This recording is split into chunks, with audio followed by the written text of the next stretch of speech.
అత్యాధునిక labs, international collaborations, advanced placements.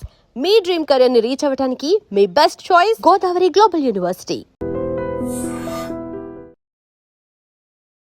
నమస్తే, welcome to I dream. నేను రేచల్. క్యాన్సర్ ఈ ప్రాబ్లం వినగానే భయమేస్తోంది. ఒక్కసారి క్యాన్సర్ వస్తే మళ్ళీ మళ్ళీ వస్తూనే ఉంటాయన్న అపోహలు లేకపోలేదు. అయితే భారతదేశంలో చాలామంది యంగ్స్టర్స్ కూడా క్యాన్సర్ బారిన పడుతున్నారు. మరి ఎందుకు ఈ సంఖ్య మరింత పెరుగుతోంది? క్యాన్సర్ని మనం ముందుగా గుర్తించలేమా? క్యాన్సర్ మన బాడీలోకి వచ్చేస్తే ఎలాంటి సిమ్టమ్స్ మన బాడీ ఇస్తుంది? ఈ లక్షణాలు ఏ విధంగా ఉంటాయి? ఒక్కసారి వస్తే దాన్ని మనం పర్మనెంట్గా క్యూర్ చేయలేమా? ఎలాంటి ట్రీట్మెంట్స్ అందుబాటులోకి వచ్చాయి? క్యాన్సర్కి సంబంధించి మరిన్ని డీటెయిల్స్ని తెలుసుకుందాము. ఇవాళ మనతో పాటు స్టూడియోలో ఉన్నారు senior robotic surgical oncologist doctor Harish NL గారు ఉన్నారు. వారు ఫైనాన్షియల్ డిస్ట్రిక్ట్ కాంటినెంటల్ హాస్పిటల్ నుంచి ఇవాళ ఐ డ్రీమ్ స్టూడియోలో సిద్ధంగా ఉన్నారు. వారితో మాట్లాడదాం. నమస్తే అండి. నమస్కారం రేచల్ గారు. ఎస్ డాక్టర్ గారు, చాలామందికి క్యాన్సర్ అనేది ఈ మధ్య కామన్ అయిపోయింది. ఒకప్పుడు క్యాన్సర్ ఎవరో ఒకరికి ఇద్దరికి అలా చూసేవాళ్ళము. బట్ ఏజ్తో సంబంధం లేదు, చాలామందిలో క్యాన్సర్ లక్షణాలు కనిపిస్తున్నాయి. మేజర్ డౌట్ ఏంటంటే అసలు ఈ క్యాన్సర్ వస్తుంది అని ముందుగా తెలియాలంటే మన బాడీ ఏదో ఒక సిమ్టమ్ ఇస్తుంది కదండి. ఎందుకు వస్తుంది అసలు క్యాన్సర్? చాలా మంచి ప్రశ్న అండి. ఇటీవల కాలంలో మీరు అన్నట్టు క్యాన్సర్ చాలా ఎక్కువగా చూస్తున్నాం. ఇదివరకు ఇన్ఫెక్షన్స్ ఎక్కువగా చూసేవాళ్ళం, కానీ ఇటీవల కాలంలో క్యాన్సర్ చాలా చాలా ఎక్కువగా వస్తున్నాయి. మరి ఈ క్యాన్సర్ అర్లీగా కనుగొనడానికి తెలుసుకోవాల్సిన లక్షణాలు ఏంటి అని ఒక చిన్న చిట్కా చెప్తాను. దీన్ని నిమోనిక్ కాషన్ అంటాం. కాషన్ అంటే ఏంటంటే C for change in bowel or bladder habits. అంటే ఒకరికి మోషన్ రోజుకి 3 సార్లు రావచ్చు, లేకపోతే వారంలో 3 సార్లు రావచ్చు. ఇలా ఉన్నవారికి సడన్గా రీసెంట్గా మోషన్ చాలా ఎక్కువగా రావడం, అందులో బ్లీడింగ్ కనిపించడం, లేకపోతే బ్లాడర్ హ్యాబిట్స్ అంటే యూరిన్ చాలా ఫ్రీక్వెన్సీ పెరగడం, లేకపోతే యూరిన్లో బ్లీడింగ్ కనిపించడం, ఇలాంటి లక్షణాలు వచ్చినప్పుడు అది క్యాన్సర్ లక్షణం కావచ్చు. అలాగే a sore that does not heal అంటే శరీరంలో ఎక్కడన్నా పుండుగా కనిపించడం, ఈ పుండు దీర్ఘకాలంగా మానకపోవడం. నోటి పుండు సామాన్యంగా వేడి కాలంలో అందరికీ కనిపిస్తూ ఉంటుంది, ఒక వారం 2 వారాల్లో తగ్గిపోతూ ఉంటుంది, ఇది వైటమిన్ డెఫిషియన్సీ వల్ల అవ్వచ్చు. కానీ నోటి పుండు దీర్ఘకాలంగా ఉండడం, 3-4 వారాలైనా తగ్గకపోవడం, చర్మంలో ఇంకెక్కడన్నా ఇలా పుండ్లుగా ఉండి అది మానకపోతే అది క్యాన్సర్ లక్షణం కావచ్చు. అలాగే అన్యూజువల్ బ్లీడింగ్ ఆర్ డిశ్చార్జ్. మహిళలకి నెలసరి పీరియడ్స్ మంత్లీ ఒకసారి వస్తూ ఉంటుంది, ఒక 3 to 4 days బ్లీడింగ్ అవుతుంది, ఆగిపోతుంది. కానీ పీరియడ్స్ మధ్య టైంలో కూడా ఎక్కువగా బ్లీడింగ్ కనిపించడం, దీర్ఘకాలంగా బ్లీడింగ్ ఎక్కువ అవ్వడం, లేకపోతే ఎక్సెసివ్ వైట్ డిశ్చార్జ్ కనిపించడం, ఇది కూడా క్యాన్సర్ లక్షణం కావచ్చు. అలాగే thickening anywhere in the body or in the breast అంటే శరీరంలో ఎక్కడన్నా గడ్డలుగా కనిపించడం చాలా సర్వసాధారణమైన లక్షణం. బ్రెస్ట్లో పెయిన్లెస్ లంప్స్ అంటే నొప్పి లేని గడ్డలు రొమ్ముల్లో తగలడం బ్రెస్ట్ క్యాన్సర్ లక్షణం అండి. ఇది కాకుండా ఇండైజెషన్ అంటాం, అంటే ఫుడ్ తీసుకోవడానికి ఇబ్బంది అవ్వడం, మింగేటప్పుడు చాలా ఇబ్బంది అవ్వడం, లేకపోతే దీర్ఘకాలంగా అసిడిటీ ఉండడం, ఇది కూడా క్యాన్సర్ లక్షణం కావచ్చు. అలాగే ఆబ్వియస్ చేంజ్ ఇన్ మోల్ అంటాం, అంటే పుట్టుమచ్చలు చాలామందికి ఉంటాయి, కానీ సడన్గా అది సైజ్ పెరగడం, వాటి బార్డర్స్ చాలా ఏసిమెట్రిక్గా మారడం, బార్డర్స్ చాలా ఇర్రెగ్యులర్గా ఉండడం, దానిలో చిన్న చిన్న పుండ్లుగా మారడం, అల్సర్స్ లాగా రావడం, దాని నుంచి ఏమైనా డిశ్చార్జ్ రావడం, ఇది కూడా క్యాన్సర్ లక్షణం కావచ్చు. స్పెసిఫికలీ మెలనోమా అంటాం. ఇది కాకుండా నాగింగ్ కాఫ్ అంటే దీర్ఘకాలంగా దగ్గు ఉండడం అండి. ఈ దగ్గు 4 వారాలైనా తగ్గకపోవడం, రొటీన్ మెడిసిన్స్ వేసుకున్నా తగ్గకపోతూ ఉంటే అది క్యాన్సర్ లక్షణం కావచ్చు. సో ఈ చిన్న కాషన్ నిమోనిక్ CAUTION వల్ల మనం క్యాన్సర్ లక్షణాలు గుర్తుపెట్టుకోవచ్చు. ఇలాంటివి ఉంటే ఖచ్చితంగా మీ డాక్టర్ గారిని సంప్రదించండి. ఎంత డీటెయిల్డ్గా చెప్పారంటే మీరు చెప్పే ఆ మైన్యూట్ థింగ్స్ వల్ల కూడా క్యాన్సర్ వస్తుందా అనే డౌట్ వింటుంటే నాకు భయమేస్తోంది. చిన్న చిన్నవి అనుకుంటాం మనం రెగ్యులర్ డైలీ యాక్టివిటీలో భాగంగా. ఏముంది, మోషన్లో బ్లడ్ వస్తుంది, లేదంటే పుట్టుమచ్చలే కదా, ఇలా రకరకాల వైట్ డిశ్చార్జే కదా, ఇలా చిన్న చిన్న ప్రాబ్లమ్సే ఎక్కడికి దారి తీస్తున్నాయో ఆలోచించండి. వ్యూవర్స్, ఇలాంటి లక్షణాలు ఏ ఒక్కటి కనిపించినా మీకు మీరు సెల్ఫ్ డెసిషన్ తీసుకోవద్దు, డాక్టర్ని తప్పనిసరిగా సంప్రదించాలి, దానికి సంబంధించిన టెస్టులు చేసుకోవాలి. ఇక టెస్టుల విషయానికి వద్దాము. ఎలాంటి టెస్టుల ద్వారా దీన్ని డయాగ్నోస్ చేస్తారు? చాలా మంచి ప్రశ్న అండి. ఇందాక నేను చెప్పింది సిమ్టమ్స్ అయితే మనం టెస్ట్ చేయడం వల్ల, స్క్రీనింగ్ టెస్ట్ వల్ల క్యాన్సర్ని మనం చాలా అర్లీగా కనుగొనవచ్చు అన్నమాట. స్క్రీనింగ్ అంటే క్యాన్సర్ లక్షణాలు లేని వాళ్ళు చేసుకోవాల్సిన టెస్ట్ని మనం స్క్రీనింగ్ టెస్ట్ అంటామండి. అంటే ఎవరైనా చేసుకోవచ్చు, కరెక్ట్. ఏజ్ వారైనా. దీనికి రికమెండెడ్ ఏజ్ గ్రూప్స్ ఉన్నాయండి, నేను చెప్తాను. మహిళల్లో మనం కామన్గా చూస్తుంది రొమ్ము క్యాన్సర్ మన దేశంలో. సో 40 ఏళ్ళు దాటిన ప్రతి మహిళ సంవత్సరానికి ఒకసారి స్క్రీనింగ్ మ్యామోగ్రఫీ చేసుకోవాలి. మ్యామోగ్రఫీ అంటే బ్రెస్ట్కి చేసే ఎక్స్రేని మనం మ్యామోగ్రఫీ అంటాం అనమాట. దీనివల్ల బ్రెస్ట్ క్యాన్సర్ అర్లీగా కనుగొనవచ్చు. ఇది కాకుండా కొంచెం యంగ్ ఏజ్లో ఉన్న ఉమెన్ కూడా పీరియడ్స్ స్టార్ట్ అయిన తర్వాత ప్రతి మహిళ కూడా తన బ్రెస్ట్ని మంత్కి ఒక్కసారి పీరియడ్ అయిపోయిన తర్వాత ఒక 3 days కానీ 4 days తర్వాత మిర్రర్ ముందర నుంచొని ఎంటైర్ బ్రెస్ట్ టిష్యూని ఒక సిస్టమేటిక్గా ఎగ్జామినేషన్ చేస్తే ఏమైనా చిన్న చిన్న లంప్స్ కణితులు ఏమైనా బ్రెస్ట్లో ఉన్నా అర్లీగా దాన్ని మనం కనుగొనవచ్చు, అర్లీగా కన్సల్ట్ చేయవచ్చు. సో దీన్ని మనం రొటీన్గా సెల్ఫ్ బ్రెస్ట్ ఎగ్జామినేషన్ అంటాం. ఎప్పుడు చేయాలంటే మంత్కి ఒకసారి, పీరియడ్స్ అయిన తర్వాత ఒక ఫిక్స్డ్ డేట్. ఎందుకు ఇలా టైం చెప్తామంటే పీరియడ్స్ టైంలో బ్రెస్ట్ చాలా సోర్గా ఉంటాయి, ఆ టైంలో ఎగ్జామినేషన్ చేస్తే పెయిన్ఫుల్గా ఉంటుంది. సో పీరియడ్స్ అయిపోయిన తర్వాత 3 or 4 days తర్వాత చేసుకోవచ్చు. ఇది కాకుండా మ్యామోగ్రఫీ 40 ఏళ్ళు దాటిన తర్వాత సంవత్సరంకి ఒకసారి మ్యామోగ్రఫీ చేసుకోవాలి. కానీ ఈ సంవత్సరం గ్యాప్ మధ్యలో అర్లీగా ఏమైనా లంప్స్ వచ్చినా కూడా అర్లీగా మనం దాన్ని కన్సల్ట్ చేసి ఎవాల్యుయేషన్ చేయాలి. ఇది కాకుండా మనం చూసేది పేగు క్యాన్సర్ ఎక్కువగా చూస్తున్నాం, అంటే కోలోరెక్టల్ క్యాన్సర్స్ అంటాం.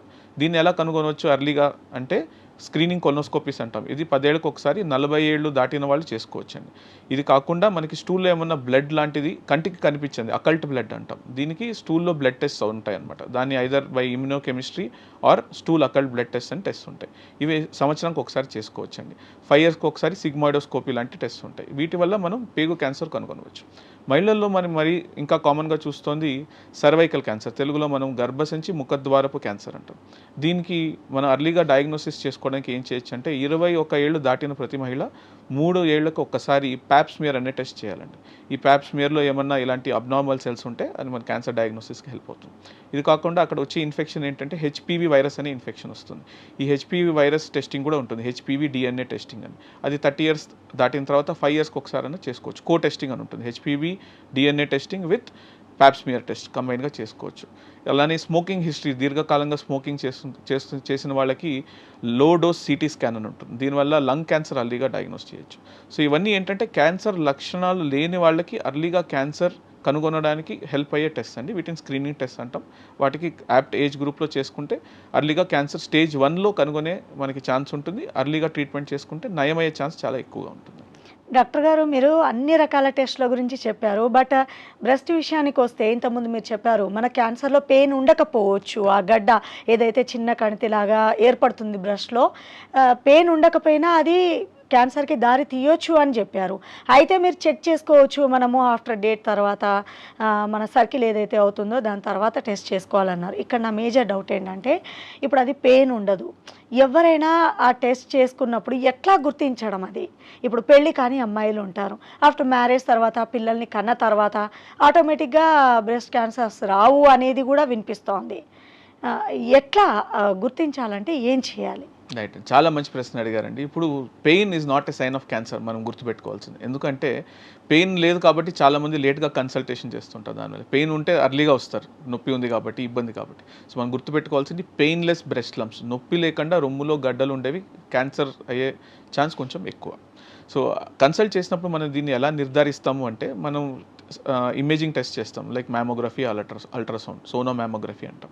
దాని తర్వాత అందులోంచి కొన్ని సెల్స్ తీసి మనం ల్యాబొరేటరీలో టెస్ట్ చేస్తాం, దీన్ని బయాప్సీ అంటాం. బయాప్సీ చేయడం వల్ల ఇది సాధారణ గడ్డ, క్యాన్సర్ గడ్డ అని దాన్ని ఐడెంటిఫై చేసే ఛాన్స్ ఉంటుందండి. So by doing clinical examination and by doing biopsy and we can evaluate whether it is a normal tumour or అది క్యాన్సరస్ ట్యూమర్ అని మనం నిర్ధారించాం. సో పెయిన్ ఉండాల్సిన అవసరం లేదండి, pain is not a sign of cancer.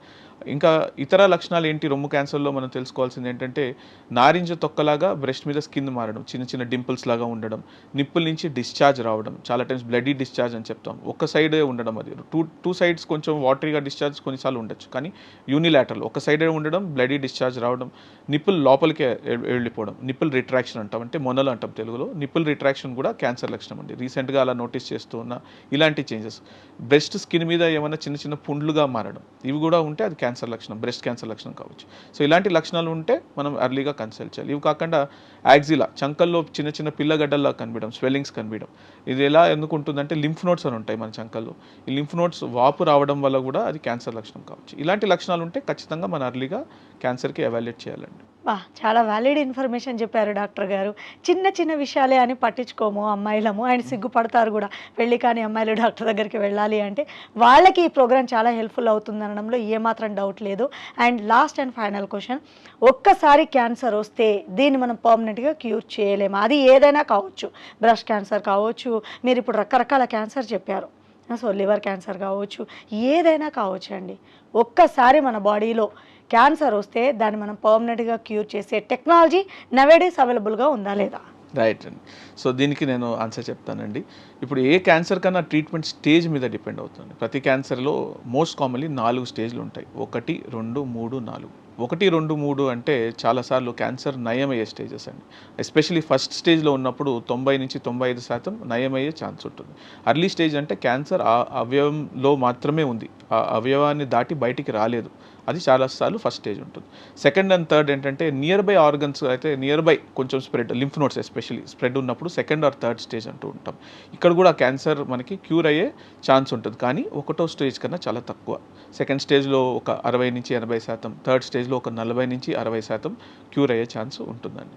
But మనకి cancer stage కొంచెం పెరిగింది, 4వ స్టేజ్ అంటే ఫర్ ఎగ్జాంపుల్ మనం బ్రెస్ట్ క్యాన్సర్ గురించి మాట్లాడుతున్నాం. రొమ్ము నుంచి లివర్కి కానీ, లంగ్స్కి కానీ, బ్రెయిన్కి కానీ, బోన్స్కి కానీ ఇంకెక్కడైనా స్ప్రెడ్ అయినప్పుడు, అంటే క్యాన్సర్ శరీరంలో పాకిపోయినప్పుడు క్యాన్సర్ క్యూర్ అయ్యే ఛాన్స్ చాలా తక్కువ. ఆ టైంలో మన ఇంటెంట్ ఆఫ్ ట్రీట్మెంట్ ఏముంటుందంటే పాలియేటివ్ ట్రీట్మెంట్ అంటాం. అంతే, క్యాన్సర్ జబ్బు నుంచి ఎక్కువ ఇబ్బంది పడకుండా, మరీ ఫాస్ట్గా స్ప్రెడ్ అవ్వకుండా మనం ట్రీట్మెంట్ చేస్తూ ఉంటాం.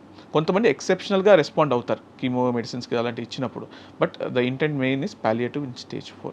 మరి రీసెంట్గా మనకి ఆధునికంగా ట్రీట్మెంట్ అడ్వాన్సెస్ వచ్చాయండి. ఇదివరకు ఒక 25 ఏళ్ళు 30 ఇయర్స్ క్రితం మన క్యాన్సర్ ట్రీట్మెంట్ వేరు, ఇప్పుడు వేరు. Everyday it is changing. So we call it precision oncology అంటాం. ప్రెసిషన్ అంటే ఏంటి అంటే, ఇప్పుడు ఆ క్యాన్సర్ సెల్లో ఒక జెనెటిక్ లెవెల్లో ఏ మ్యూటేషన్స్ వస్తున్నాయి, ఆ మ్యూటేషన్స్కి మనం స్పెసిఫిక్గా దానికి మెడిసిన్స్ ఇవ్వచ్చు. దీన్ని మనం టార్గెటెడ్ థెరపీ అంటాం. ఇది కూడా ఒక రీసెంట్ అడ్వాన్స్. సెకండ్ ఇలా రీసెంట్ అడ్వాన్స్ ఏంటి అంటే ఇమ్యూనోథెరపీ. మన శరీరంలో ఉన్న ఇమ్యూనిటీని మనం క్యాన్సర్ సెల్స్ని అటాక్ చేయించడం, దాన్ని ఇమ్యూనోథెరపీ అంటాం. వీటికి వచ్చిన ఇంజెక్షన్స్ వచ్చాయి, రీసెంట్గా చాలా కామన్గా వాడుతున్నాం. అడ్వాన్స్ స్టేజెస్లో కూడా కొంతమంది చాలా ఉంది డాక్టర్ గారు సక్సెస్ రేట్ బెటర్, చాలా రెస్పాన్స్ వస్తుందండి. ఇది కాకుండా సర్జరీ పరంగా నేను ఒక క్యాన్సర్ రోబోటిక్ సర్జన్ని.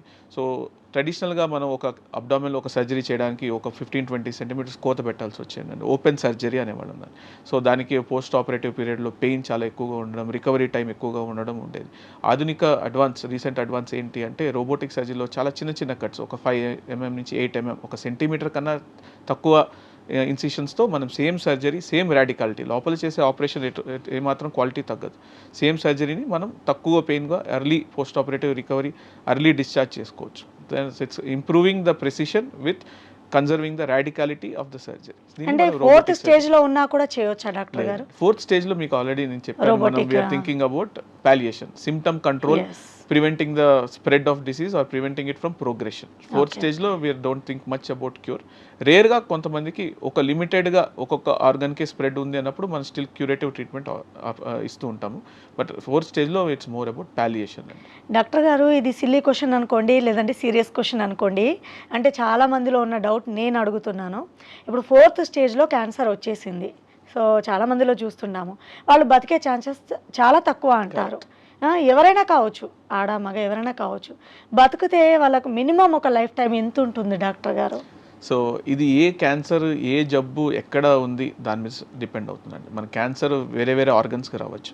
కొన్ని క్యాన్సర్లు 4th స్టేజ్లో ఉన్న చాలా ఇండోలెంట్గా ఉంటాయి. ఇండోలెంట్ అంటే దానివల్ల ఎక్కువ ఇబ్బంది పెట్టదు. ఎగ్జాంపుల్ ప్రాస్టేట్ క్యాన్సర్ చూస్తూ ఉంటాం, చాలాసార్లు బోన్స్కి స్ప్రెడ్ అవుతూ ఉంటుంది, కానీ అది 4th స్టేజ్ అయినా టెక్నికలీ వాళ్ళకి లైఫ్ స్పాన్ కొంచెం బెటర్గానే ఉంటుంది. అంటే 1 year, 2 years? Depends on each individual patient. కానీ ఎంతైనా 5-10 years అయితే బతకలేరు కదా doctor? That's very long.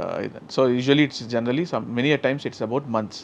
So ఎవరికన్నా 4th స్టేజ్లో ఉన్నారు, ఎస్పెషల్లీ ట్రీట్మెంట్ తీసుకోలేకపోతున్నారు, లేకపోతే ట్రీట్మెంట్కి అసలు వాళ్ళు అర్హులు కాదు, they are not eligible because చాలా వీక్గా ఉన్నారు, బాడీ ట్రీట్మెంట్కి అసలు సహకరించారు, ఇలాంటి వాళ్ళలో ఆ క్యాన్సర్ అనేది చాలా అగ్రెసివ్గా స్ప్రెడ్ అయ్యి ఎర్లీగా లైఫ్ థ్రెటనింగ్ ఉంటుందండి. So 4th stage is very dismal. So our intent మనకి క్యాన్సర్ అవేర్నెస్ టాక్స్ కానీ లక్షణాల గురించి మనం ఎందుకు చెప్తామంటే, let us catch cancer in early stages. Stage 1లో మనం కనుగొనితే చాలా chances of cure are very very high, more than 90%. Similarly stage 2 or 3 అయినా పర్లేదు. So early diagnosis is very important. Similarly screening, ఈ లక్షణాలు మనం తెలుసుకుంటే అర్లీగా కన్సల్ట్ చేస్తే we can catch hold of cancer very early. చాలా వ్యాలిడ్ ఇన్ఫర్మేషన్ ఇచ్చారు డాక్టర్ గారు. వ్యూవర్స్, దయచేసి సిమ్టమ్స్ తెలియగానే వెంటనే డాక్టర్ని సంప్రదించండి. స్టేజ్ 4కి వెళ్ళిపోయిన తర్వాత డాక్టర్లు కూడా ఏం చేయలేని పరిస్థితి వచ్చినప్పుడు ఎవరేం చేయలేము, ఆ పరిస్థితి కంటే ముందే మేల్కోవడం ఎంతో మంచిది కదా. ఈ ప్రోగ్రామ్ చాలా మందిని ఉద్దేశించి డిజైన్ చేయబడింది.